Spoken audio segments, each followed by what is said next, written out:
Today's video is brought to you by Tarks Inverted. Tarks Inverted, my second channel. Go check it out if you want to see a bunch of junk that, isn't very good, doesn't fit here on main channel. Thanks for watching. Ladies and gentlemen, welcome to Tarks Gauntlet, the show with hot questions and even hotter wings. I'm your host, not bald Sean Evans, and that ain't right.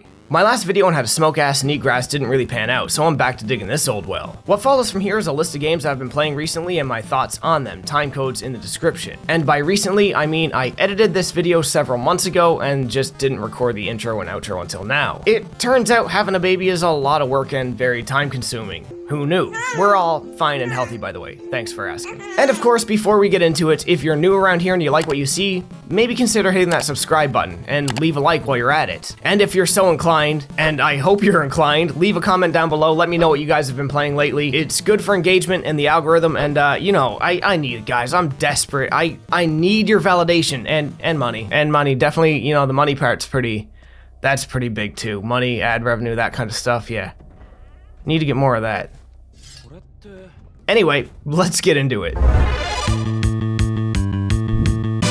Final Fantasy IV.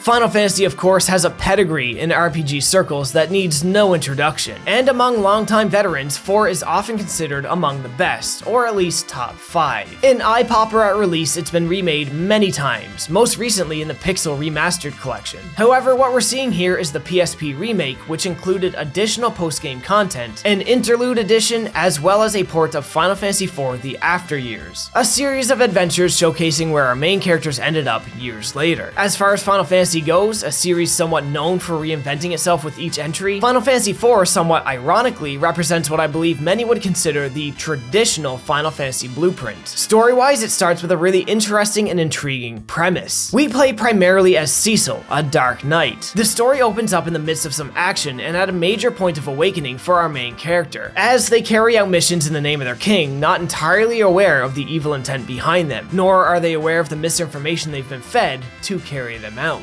As Cecil becomes aware of what's actually transpiring, a rift forms between him and those he serves, and those who serve alongside him. Most of the game from here is spent in pursuit of dark forces, as said dark forces race to collect ancient crystals to be used for mysterious but obviously catastrophic reasons. The turn-based combat here provides the option of having the enemies wait while you select moves, or utilize the ever-popular ATB system. This system being where enemies attack as soon as they're ready, regardless of whether you're navigating your menus or not. To keep the game fresh, party members are swapped in and out rather frequently, offering new battle mechanics and gimmicks, unfortunately not all created equally, and some standard party members change classes and jobs at certain story events, giving them a new move list and combat capabilities. The main story is quite good for the age it came out in, and the unorthodox perspective, starting basically as a bad guy and personal battles on the main character, offer a lot to chew on. However, due to the age it came out in, some things also come off a little more goofy than they were maybe intended to. Certain plot developments that could use more conversation rush through the points and don't deliver the impact they should. And certain progression and exploration gating mechanics can make exploring the world feel obtuse. Obtuse in a way that, while necessary for the time, feels rather dated today. The story is relatively short for a JRPG, being able to reach the last couple dungeons by the 14-hour mark. However, the difficulty spike immediately before either of these two dungeons is such that one would need to find and complete every side quest available prior to them to stand any chance of getting through them without cheesing the game. This causes the game to run approximately 24 to 30 hours, instead of the 16 or so the main quest actually takes up. The side quests you fill this time with, though, are good and interesting, and fill the world with charming details and backstory that makes the whole thing a joy to complete. Now, I'll always call out giant difficulty spikes that require grinds and forced side quests like this, but that doesn't necessarily mean the time spent grinding or side questing is altogether bad. I just don't think it's good design, and it hurts the pacing of the adventure a fair degree. But that was about my biggest issue going back to this game in this build of it. Part of me wishes I stuck with the SNES version, which seemed to have a little more dialogue than this one and the original Japanese version, but that's mainly because I have a fonder attachment to the look of those sprites. But this was in no way a bad way to revisit a classic game. I don't hold it up as one of the best Final Fantasies like other people do, like it might not quite even hit my top 5, but it would at least be close, and if you've never played it before, it's worth the look. And there's plenty of ways and places to check it out now.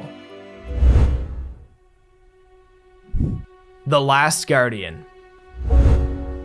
I was excitedly watching the lead up to its release and not deterred at all by the early reviews, but time being what it was, things always fall into the backlog. And so it took me a whopping 6.5 years to finally get to it. One of Japan Studio's last big console releases, and the third part in a spiritual trilogy of sorts consisting of Eco and Shadow of the Colossus. The immediate question is, was it worth the wait? Was it worth the years of delays and development hell and the years of biding time after it came out? Does it live up to its predecessors? And the answer is a resounding The Last Guardian is a complicated one. I kind of love the game, but don't love playing it. Narratively and emotionally, it leaves a mark that makes it impossible for the game to not endear the player. But mechanically and control-wise, oof. I'm still a little sick. To start, we play as a young boy who awakes in the presence of a large beast in a ruined temple. The events that lead up to this moment are not yet clear, but one thing is clear. Escape is the goal, and the boy and the beast will have to work together to pull this off. Thing is, Toriko, the beast, is not all too mindful of the boy's commands, and this is by design. Throughout the course of the adventure, the boy and the beast must develop a rapport with one another. This being done by sequences of death-defying main story events, commands, rewards, feeding, and caretaking. The more the two work together this way, the more responsive Toriko becomes to the boy's commands. Toriko not listening, however, can be a major source of frustration. Oftentimes throughout the game, you may know the answer to the puzzle or the direction you're trying to go, and Toriko will simply just not go there. Quite often, I would give a command, then just put my controller down for 3 to 4 minutes, and wait for Toriko to eventually just go there, like I asked. It didn't always work, but it usually did. This system can leave players scratching their heads looking for alternate solutions to problems they've already solved. And it's not exactly fun, but it serves a narrative purpose that I really enjoyed and valued. So I feel myself compelled to look past this, or maybe not even call it a flaw. One thing I simply didn't like, however, was how the boy controlled. For lack of a better term, he felt floppy, and this was really annoying. In many ways, he feels like he controls just like the boy in Eco, only with the environments being so much more sophisticated and detail-rich now, he can't properly react to them. And it goes well beyond just feeling clumsy. I had a better time controlling the runner in QWOP. But those two things were about the extent of my issues, and one was pretty easy to excuse in the grand scheme of things. The problem, however, is that these two issues pervade nearly every moment of gameplay, and the frustration caused by them can feel unending. But everything outside of this is great. The look of the areas, the lore, the story, and events along the way, the game just warms the heart and tears the soul right out of your body. For as frustrating as it can be to play, it's hard to deny the attachments you form to these characters. The Last Guardian cuts right to the core and transcends its issues to be something unforgettable. It's a tough sell to people, especially gamers who are not stubborn and don't force themselves to finish every game they start. But if you are a stubborn player and see things through to the end, this is one well worth finishing and just dealing with the annoyances along the way. It is an emotional roller coaster that you won't soon forget and should honestly be in everybody's PlayStation 4 library. Rest in peace, Japan Studio. Ghostwire Tokyo.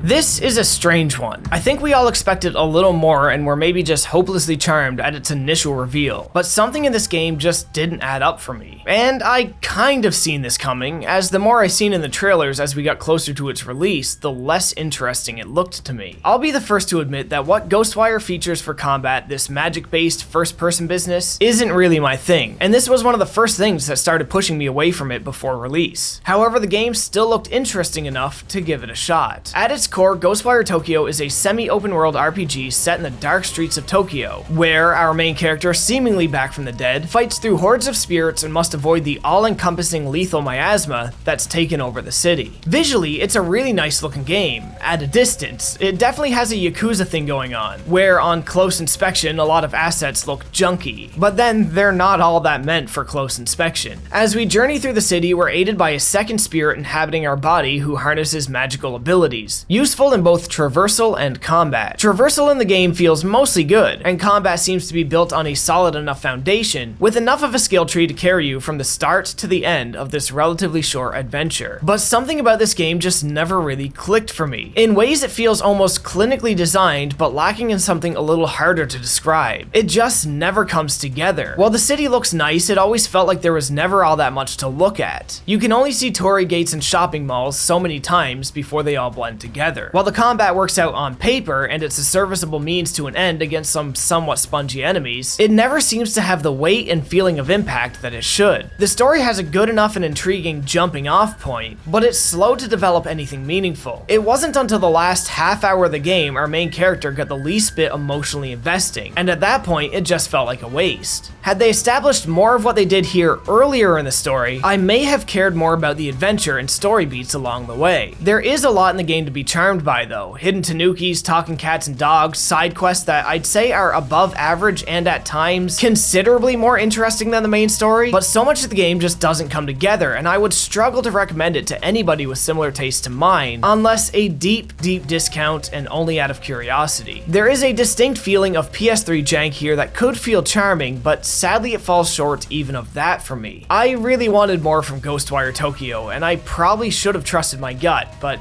it just didn't do it for me. It's not a bad game, just a confoundingly average one that I could feel every step of the way should have been well above that if only a few things were considered a little differently. MADiSON. MADiSON is a game I had no clue about before I started it. It was a random gift from my wife last Christmas that she assumed I would like, and my god, she knows me better than I know myself. I loved MADiSON. For a little background, I grew up on classic survival horrors, Fatal Frame, and point-and-click adventure games. While there isn't a whole lot of surviving the horror here, as there's only a few sequences you can actually die in, it ticks the boxes incredibly well. MADiSON is a first-person horror where our main character is armed only with his camera and what inventory items he has to solve puzzles with. Exploration and gameplay mechanics are basically a love letter to point-and-click adventures of yesteryear. The general premise of MADiSON is pretty simple to begin with. We play as Luca on his 15th birthday. At the very onset, he seems trapped in a messy room while his father yells and threatens him from the opposite side of a door. From here, Luca needs to find a way out of the house using the camera he got for his birthday to reveal hidden things in the environment and solve a mystery involving his family, a debilitating illness, and a serial murderer his family seem to have taken quite an interest in. Luca isn't the smartest boy though. He won't just break a window to get out. And he whines about everything. It can really take you out of it at times. Body exchange ritual? I need to put an end to this.